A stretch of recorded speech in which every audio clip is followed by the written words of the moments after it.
Hello and welcome to Programs and Me YouTube channel.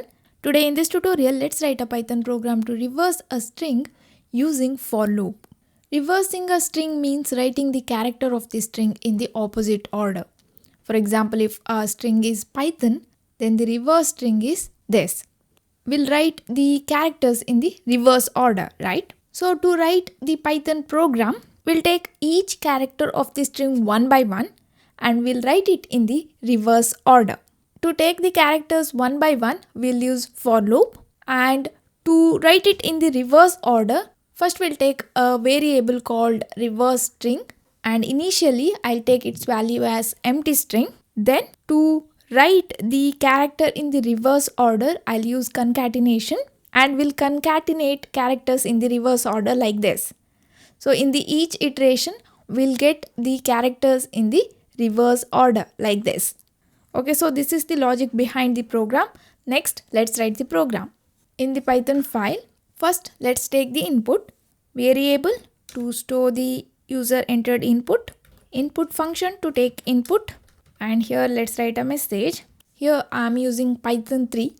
So input function will take input as string value. We are done with the input. Next, to reverse the string and to store that reverse string, I'll take a variable. Initially it is empty string. Done.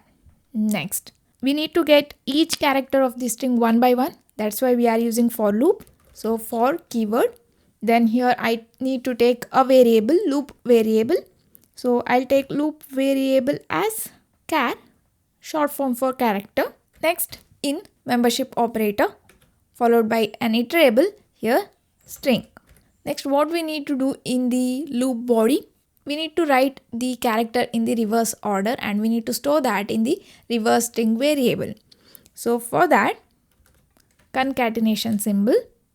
After completing the loop, we'll print the reversed string. Now save and execute. So here you can see we are getting that space because of this. Okay.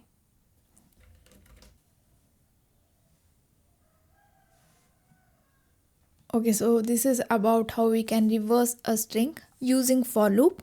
So that's it for now, guys. Thank you for watching. Don't forget to subscribe to my channel. I will meet you in next class. Till then, take care.